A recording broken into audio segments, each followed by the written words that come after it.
Hey there, welcome to my top 5 Star Trek captains. So just so you know, pretty much all of the captains are actually going to be the main captains from the television series. There are a few others will sneak into the honorable mentions, and I won't be including the Kelvin timeline or Mirror Universe timeline, though I will probably give some shoutouts to their characters in the Mirror Universe. So in my number 5 position, I have James T. Cook, captain of the Enterprise NCC-1701, the original series, from the original series. And then, of course, the first 10 Star Trek movies as well.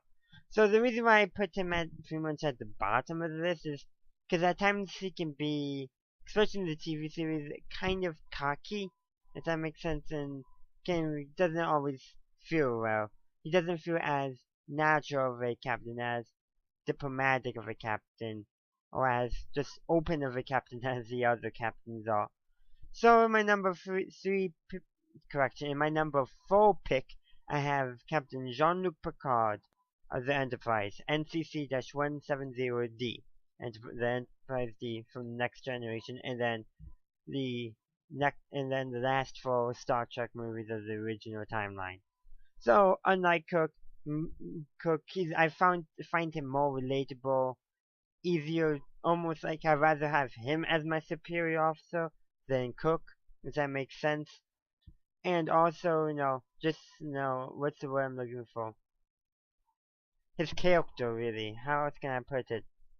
And maybe I'll just go on to my number 3 pick, which is Captain Jonathan Archer of the USS Enterprise NX-01. So, the reason why he's at number 3, some people are going to put it low, but I like it. His first name is the same as mine, Jonathan. Yes, I know my channel is John Barry, but you can go check out my other channel, Jonathan Barry.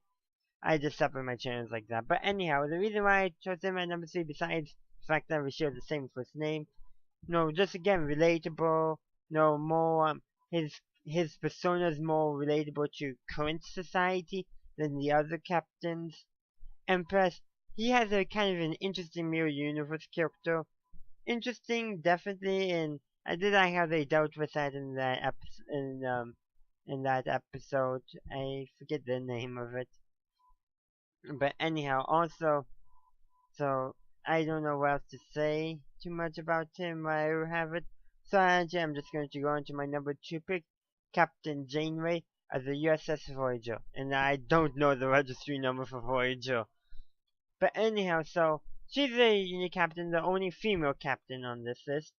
But there's some interesting things. I chose her because there's something about her character, very, like not, unlike like Cook, but like the others, more relatable, easier. I would say easier to get along with, and just a good character, and I think a good captain.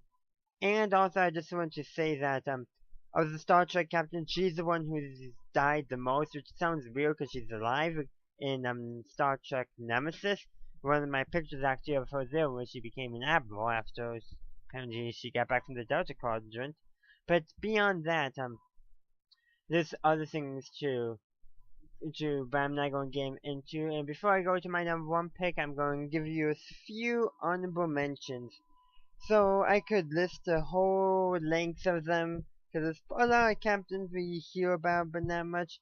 So I think I'm just going to go with pretty much one honorable mention, maybe 2.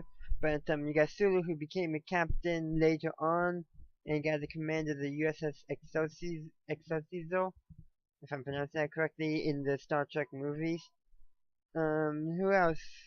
Who else? There's a lot of other captains I can mention. Small time. I think Spock, I believe, was a captain at some in the movies too, so I can throw him on this list.